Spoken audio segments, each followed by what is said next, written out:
अस्सलाम वालेकुम। Welcome back to my YouTube channel Wasim Jain learning academy. आज हम एक नए वीडियो के साथ यानी पिछले हम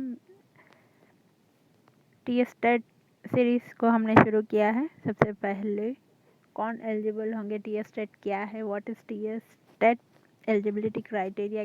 फर्स्ट वीडियो में भी आपको बता चुकी हूँ कि टी स्टेट क्या है, और सेकेंड वीडियो में आपने देखा है कि who are eligible for paper 1 and 2 and paper 1 pattern क्या है, इसको भी हमने देख लिया। आज अभी हम पेपर 2 के एलिजिबिलिटी क्राइटेरिया के बारे में देखेंगे कि कौन पेपर 2 के लिए एलिजिबल होंगे, और सब्जेक्ट की बुनियाद पे देखेंगे, और बहुत सारे ऐसे सवाल जो आपके जहन में होंगे वो सब की क्लैरिफिकेशन इंशाल्लाह मिल जाएगी। इसलिए आप अपने हमारे यूट्यूब चैनल पे बने रहें, लाइक शेयर एंड सब्सक्राइब। और मेरे पिछले वीडियो अगर आपने नहीं देखे तो वो भी देख लीजिए। चलिए अब हम आगे बढ़ते हैं कि पेपर 2 का पैटर्न क्या है। चलिए अब हम कॉमनली बात करते हैं, यानी पेपर 2 के लिए एलिजिबल कैंडिडेट्स कौन है। बीएड वाले हैं, यानी बीएड में हमको दो स्पेशलाइजेशन यानी दो मेथड्स होते हैं। हर कोई बीएड करता है तो उनके मेथड की बुनियाद पर, उनके ग्रेजुएशन की बुनियाद पर उनको टी स्टेट पेपर 2 में कौन सा सब्जेक्ट सेलेक्ट करना है, क्या है, इसके बारे में हम देखेंगे। तो पेपर 2 और 1 में कौन कौन से कॉमन सब्जेक्ट्स हैं, कौन से अलग है, इसको हम देखेंगे। इसका डिफरेंस भी आज अब आप समझ लीजिए। तो अगर हम आए ये पेपर 2 की बात हम करते हैं, तो पेपर 2 में सबसे पहले 4 मेन सब्जेक्ट्स होंगे। सबसे पहले है साइकोलॉजी यानी child development, pedagogy child development में यहाँ पर और वहाँ पर ये टॉपिक सेम है पेपर 1 एंड 2 के लिए, लेकिन यहाँ पे डिफ़िकल्टी लेवल थोड़ा बढ़ जाएगी। और यहाँ पे स्टूडेंट्स जो सेकेंडरी स्कूल के होते हैं यानी 6th क्लास से 10th इंटर तक के, उन लोगों के लेवल की साइकोलॉजी से उनकी लेवल और उनके स्टैंडर्ड के लिहाज से आपको सवालात बनते हैं। और नंबर 2 है लैंग्वेज 2। लैंग्वेज 1 में जैसे हमने पिछले वीडियो में भी बताया था कि लैंग्वेज 1 अगर आपकी उर्दू इंग्लिश हो, उर्दू इंग्लिश या फिर अदर कौन से भी हो, तो लैंग्वेज 1 जो है आप वो सेलेक्ट करेंगे। इसके भी 30 क्वेश्चंस होंगे और 30 मार्क्स होंगे। इसी तरह साइकोलॉजी के भी 30 क्वेश्चंस 30 मार्क्स रहेंगे। और लैंग्वेज 2 के लिए, लैंग्वेज 2 में भी आपकी जो लैंग्वेज 2 होगी उस बुनियाद पे आप सेलेक्ट कीजिए, यानी आपके एसएससी इंटर की बुनियाद पे, एसएससी के बुनियाद पे लैंग्वेज 2 अगर आपकी तेलुगु होगी तो तेलुगु सेलेक्ट कीजिए, उर्दू होगा तो उर्दू, इंग्लिश हो तो इंग्लिश। तो इसके भी 30 होंगे और इसके भी 30 मार्क्स होंगे। तो यहाँ पे अब आइए मेन जो पेपर 1 और 2 में यहाँ देखेंगे हम कि पेपर 1 में भी साइकोलॉजी चाइल्ड डेवलपमेंट है, और लैंग्वेज 1 है, लैंग्वेज 2 है। पेपर 2 में भी सेम ये 3 पार्ट, यानी यहाँ के 90 मार्क्स अगर आप दोनों पेपर के लिए एलिजिबल हैं तो आप जो भी तैयारी करेंगे ये दोनों को जहन में रख के कीजिए, तो आपको इंशाल्लाह फ़ायदा होगा। यानी वहाँ पे भी आपके ये 90 मार्क्स वहाँ भी सेम सब्जेक्ट है और यहाँ भी सेम है, लेकिन आपका क्राइटेरिया यानी स्टूडेंट जो चाइल्ड होता है उनकी लेवल, एज और इनका लर्निंग स्टाइल थोड़ा अलग होता है। तो इस दोनों को जहन में रखते हुए आप तैयारी कीजिए। तो अब हम आएंगे मेन इम्पॉर्टेंट पार्ट यानी 4th पार्ट, यानी सब्जेक्ट्स आपकी बीएड की बुनियाद पे, यानी बीएड के मेथड्स की बुनियाद पे हम कैसे सेलेक्ट करें। यहाँ पे अब हम कॉमन इन जनरल की बात करें तो पेपर 2 के लिए एक सेलेक्ट करना होता है या तो साइंसेस या सोशल साइंसेस, यानी कौन लोग साइंसेस में आते हैं, कौन सोशल साइंसेस में आते हैं। यानी जिसका मेथड बायो साइंस और मैथमेटिक्स, फिज़िकल साइंस, ये लोग इस मेथड से जिसने भी बीएड किया है, इस मेथड से जिसने भी बीएड किया है वो लोग साइंसेस लेंगे, साइंसेस। और इसमें 60 क्वेश्चंस बनेंगे और इसके 60 मार्क्स होंगे। ये यानी बहुत बड़ा एक मेन यहाँ पर आपको सब्जेक्ट है, यानी इस सब्जेक्ट के 60 मार्क्स, यानी आपका ये जो भी फिज़िक्स है, बायो साइंस के हैं, मैथ्स के, ये तीनों को सेम यही क्राइटेरिया होगा और यही पेपर सेलेक्ट करना होगा। अभी हम देखेंगे अगर कोई स्टूडेंट आर्ट्स का है तो वो सोशल साइंसेस सेलेक्ट करेंगे।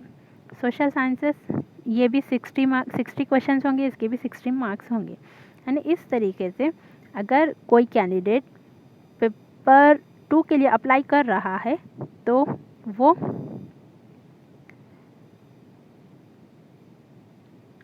वो यहाँ पर उसको पूछा जाएगा अप्लाई में कि वो साइंसेस का है या सोशल साइंसेस का। यानी आपके बीएड SST यानी सोशल स्टडीज़ का आप जो मेथड आपने सेलेक्ट किया होगा तो आप सोशल साइंसेस लेंगे।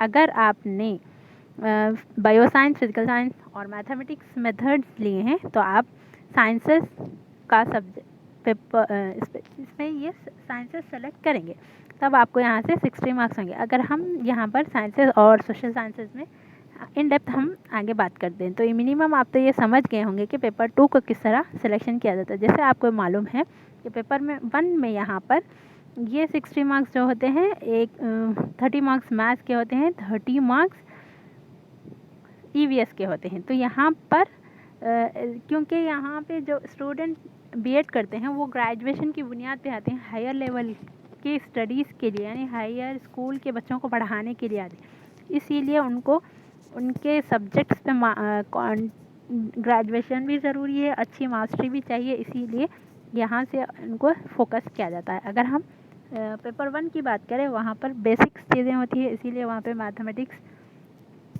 और EVS काउंट किया जाता है, जैसे स्कूल के सिलेबस का जो पैटर्न है उसी बुनियाद। चलिए अब हम देखते हैं पेपर 2 जो साइंसेस है उनका एग्जामिनेशन में पेपर पैटर्न किस तरीके से होता है। अब यहाँ में हम देखते हैं, जब पिछले वीडियो में मैंने लैंग्वेजेस पे बहुत इन डेप्थ में बात की है। आप एक काम कीजिए, अगर आपने इससे पहला वाला सेकंड वीडियो नहीं देखे हैं तो उसको भी देख लीजिए ताकि आपका कनेक्टिविटी बने रहें और आप आसानी से समझ जाएँ। अगर आप इसमें चाइल्ड डेवलपमेंट एंड पेडागोजी का आप उस वीडियो से पिछले वीडियो से देख लीजिए। अब हम यहाँ पर डायरेक्ट हम आगे बढ़ेंगे। तो लैंग्वेज 1, लैंग्वेज 2 इसके बारे में मैंने पिछले वीडियो में बात कर चुका है। अब हम आएंगे चाइल्ड डेवलपमेंट साइकोलॉजी और लैंग्वेज 1, लैंग्वेज 2 जो पेपर 1 के पिछले वीडियो में भी सेम है, ये बात हो चुकी है। अब हम इस पर फोकस करते हैं कि जो पेपर 2 वाले होते हैं, यहाँ पे बहुत सारा लोग कंफ्यूज हो जाते हैं कि कौन कितने सवाल आएगा। अगर मैं बायो की हूँ तो क्या मुझे मैथ्स के सवाल नहीं आएंगे, अगर मैं मैथ्स की हूँ तो मुझे बायो साइंस के सवाल नहीं आएंगे, ऐसे डाउट्स होते हैं और हम यही समझते हैं कि नहीं आएंगे। ये सबसे बड़ी ब्लंडर मिस्टेक है हम सब की, यानी जो भी पेपर 2 के कैंडिडेट्स होते हैं, यानी जो नए हैं उनको नहीं मालूम होता है बहुत सारी चीज़ें, इसीलिए मैंने आपकी आसानी के लिए ये बना दिया है। चलिए अब हम देखते हैं जो 4th आपका मेन सब्जेक्ट है, यानी 2 लैंग्वेजेस एक चाइल्ड डेवलपमेंट के बाद जो हिस्सा आपका आता है, मेन फोकस होता है, इसके ज़्यादा मार्क्स होते हैं। अब इसको समझिए, ये हम इसको थोड़ा अच्छे से समझ जाएँ। तो यहाँ पे देखिए, यानी यहाँ पे पेपर 2 जो साइंसेस जिसने सेलेक्ट किया है उन लोग के लिए है ख़ास। तो जो देखिए अब यहाँ पर मैथमेटिक्स भी आपको पढ़ना ही है, बायो साइंस के भी क्वेश्चंस आएंगे ही आएंगे, फिजिकल साइंस से भी क्वेश्चन होंगे, केमिस्ट्री से भी होंगे, यानी आपको यहाँ पे maths, bio science, physical science, chemistry यानी पूरे 4 सब्जेक्ट से सवाल होंगे। तो यहाँ पे आप देखिए, अब हम देखिए एक के बाद देखेंगे। अगर मैथमेटिक्स से हम देखा जाए तो यहाँ पे इसका पैटर्न ऐसा होगा कि मैथमेटिक्स में कंटेंट से 24 आएंगे, पेडागोजी से 6 क्वेश्चंस होंगे। जो उस मेथड की मैथमेटिक्स की पेडागोजी जो होगी उसको पढ़ाने का तरीक़ा जो होगा आपको उससे भी वाकिफ़ होना ज़रूरी है। तो उसके 6 मार्क्स वो होंगे, कंटेंट के 24 यानी 30 मार्क्स मैथमेटिक्स पार्ट से आएगा। अगर आप बायो साइंस के हैं तो आप ये अच्छे से जान लीजिए कि आपको CTET पेपर 2 क्वालिफाई करने के लिए मैथमेटिक्स को पढ़ना ही पड़ेगा, या फिर अगर आप नहीं पढ़ सकते हैं, आपको इस सब्जेक्ट से डर लगता है या फिर आपका वीक पॉइंट है या ये सब्जेक्ट पे थोड़े से आप कमज़ोर हैं या फिर नहीं कर पाते हैं अच्छे से, तो इसके लिए हम एक स्ट्रैटेजी बनाएंगे। इसके लिए हम नेक्स्ट अगले वीडियो में इस एग्ज़ाम को क्रैक करने के लिए टिप्स बताएंगे, उसमें आप देख लीजिएगा। अब हम आते हैं, अब ये मैथ्स का तो हमने देख लिया कि 24, 6, 30। अब हम दूसरी बात देखते हैं, बायो साइंस। बायो साइंस के 12 क्वेश्चंस होंगे और मैथ्स और केमिस्ट्री से 12 क्वेश्चंस होंगे, यानी ये 6 6 आएंगे, ये 12, ये 12 12, ये 24। तो इसी तरीके से 24 मार्क्स कंटेंट से जो होंगे बायो साइंस, फिजिकल साइंस और केमिस्ट्री। यानी आप जब स्कूल का स्कूल लेवल के टेक्स्ट बुक्स पढ़ेंगे, कंटेंट आपको यहाँ पे पढ़ना है। यहाँ पर आपको क्या करना है, 6th से लेकर 10th तक, तो 8th तक का मेन लेवल होता है, लेकिन हाईएस्ट मैक्सिमम लेवल 10th तक को आपको पढ़ना ही पड़ेगा। तो अब आप 6th की बायो भी पढ़ेंगे, 7th की बायो पढ़ेंगे, 8th की बायो पढ़ेंगे, फिर और मैथ्स भी आपको पढ़ना ही है। अब रही बात फिज़िकल साइंस, तो फिज़िकल साइंस 8th से शुरू होता है, तो आप 9th 10th की फ़िज़िक्स भी पढ़ना ही पड़ेगा, क्योंकि ये हाई लेवल का है, तो इसमें डिफ़िकल्टी लेवल आपको 9th 10th का सिलेबस से सवाल आते हैं। तो आपको इसके लिए 10th तक की किताबें पढ़ना ही पढ़ना है। चलिए अब हम देखते हैं, यानी बायो से 12 क्वेश्चंस बनते हैं, और फिज़िकल साइंस और केमिस्ट्री ये दो मिलाकर फिज़िक्स और केमिस्ट्री से आपके 12 क्वेश्चंस, 12 24। अब हम ये देखते हैं कि ये दोनों हिस्से से 24 क्वेश्चंस प्लस 6 जो पेडागोजी का है, यानी साइंसेस पढ़ाने की पेडागोजी, यानी आप फिज़िकल साइंस उठा लीजिए या फिर बायो साइंस, तो मिनिमम वही चीज़ें होती हैं, उसमें ज़्यादा चेंजेस नहीं होते। तो इसीलिए उसके 6 सवालात जो आएंगे इस पार्ट से।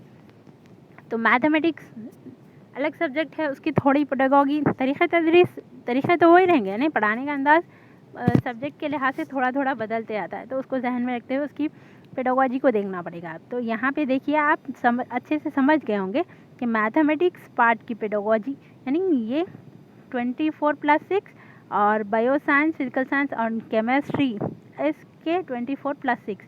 तो इस तरीके से ये दोनों पार्ट को हम एडअप करेंगे तो टोटल 60 मार्क्स हो जाएंगे। 60 क्वेश्चन 60 मार्क्स, यानी ये सबसे बड़ा मेन क्राइटेरिया। अगर आपके पास कंटेंट मास्टरी है, आप अच्छे से चीज़ों को अच्छे से समझ सकते हैं, तो आप देखिए क्वालिफाई क्राइटेरिया के लिए बहुत बड़ा है ये, तो बहुत अच्छे से आप पास कर सकते हैं, यानी ज़्यादा मार्क्स आपके यहाँ पे भी फोकस करने से आ सकते हैं।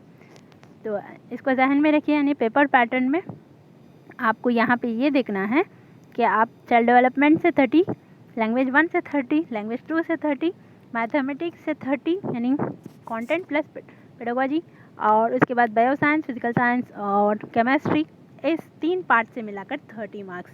तो इस तरीके से पूरे 150 मार्क्स, 150 क्वेश्चंस पेपर 2 से भी बनते हैं। तो अब आइए हम, अगर आप ये साइंसेस वाले पार्ट को अच्छे से समझ गए हैं, अगर नहीं समझ में आया तो वीडियो पॉज कीजिए और बैक कीजिए और दोबारा सुनिए, समझ में आ जाएगा इंशाल्लाह। अगर फिर भी कुछ क्वेरीज है तो आप कमेंट बॉक्स में कमेंट कर सकते हैं। अब हम आगे बढ़ते हैं, ये था पेपर 2 साइंसेस के लिए। अब हम आते हैं पेपर 2 सोशल साइंसेस, यानी सोशल स्टडीज़, जो सोशल एज ए मेथड जिसने पढ़ा है उनके लिए हम देखेंगे। अब हम देखते हैं सोशल साइंसेस। अब यहाँ पे भी ये कैंडिडेट के लिए यही सेम क्राइटेरिया, यानी ये भी बीएड के हैं, तो इनको भी वैसे ही आएगा जैसे साइंसेस वालों को है। यहाँ पे फ़र्क सिर्फ यहाँ पे चेंज होता है, चाइल्ड डेवलपमेंट वही है, लैंग्वेज वही है, लैंग्वेज 2 भी वही है। आपको एग्ज़ाम में सोशल साइंसेस और साइंसेस वालों के ये 3 पार्ट के क्वेश्चंस भी सेम होते हैं, लेवल भी सेम, एग्जैक्ट सिलेबस भी सेम, सब सेम है।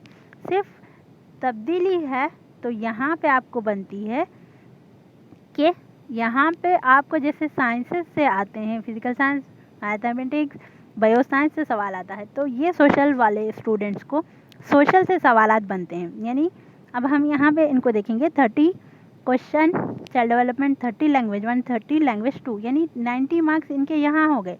अब बच्चे कितने 150 से 90 चले गए, 60 मार्क्स है। तो 60 marks social sciences, social studies के लिए 48 यहाँ पे इनको डबल हो जाता है। 48 कंटेंट से होंगे, 12 मार्क्स पेडागोजी से होंगे, तो ये टोटल 60 मार्क्स। तो ये 60 मार्क्स अगर आप बीसी कैंडिडेट है, BCE ABCD कौन सा भी है, और BC कैंडिडेट है, तो अगर आपको 75 मार्क्स लाना है, तो आप देखिए अगर आप इसमें मास्टरी रखते हैं तो ये 60 मार्क्स आपके हो गए। और बच्चे आप साइकोलॉजी या लैंग्वेज 1, लैंग्वेज 2, इनमें से किसी एक पे भी फोकस कीजिए, कम से कम आप 90 मार्क्स, तो आप अच्छी तैयारी कर भी लिए तो आप इंशाल्लाह क्वालिफाई कर सकते हैं। यानी सिर्फ यहाँ पे आपको करना क्या है, फोकस करना है। तो अब हम इसके लिए भी एक स्ट्रैटेजी वाला एक अलग से वीडियो बनाएंगे इंशाल्लाह। तो आप मेरे चैनल पे बने रहिए, उम्मीद करती हूँ कि आपको ये समझ में आ गया। अब हम इसको सम अप करते हैं तो जैसे अब हमने यहाँ पर देखा कि कंटेंट से टोटली जो सोशल साइंसेस के हैं, SST के हैं, वो लोग को कंटेंट जो स्टेट सिलेबस है, जो TS SCERT उनको पढ़ना है, उनको 120 क्वेश्चंस कंटेंट से आएंगे और पेडागोगी से उनको 30 क्वेश्चंस बनेंगे और साइकोलॉजी, चाइल्ड डेवलपमेंट साइकोलॉजी से 30।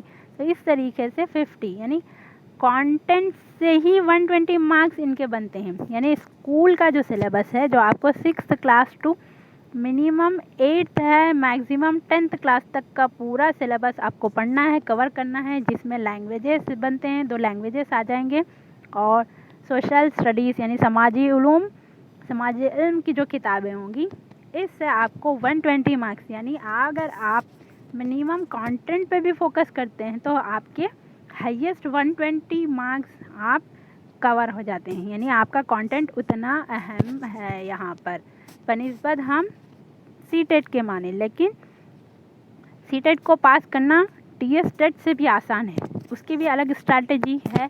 अगर आप उस पर भी फोकस करते हैं तो वो भी क्वालिफाई कर सकते हैं। ये जितना TS टेट में कंटेंट पे फोकस किया जाता है, CTET में वैसा नहीं किया जाता और उसको क्वालिफाई करना और भी आसान है। उसकी स्ट्रैटेजी के लिए अगर आप इस चाहते हैं कि उस पर वीडियो आए तो आप कमेंट कीजिए, इंशाल्लाह हम बहुत जल्द उस पर भी एक वीडियो लाएंगे। चलिए अब हम आगे बढ़ते हैं कि हम एक बार समअप करेंगे कि हमने क्या सीखा।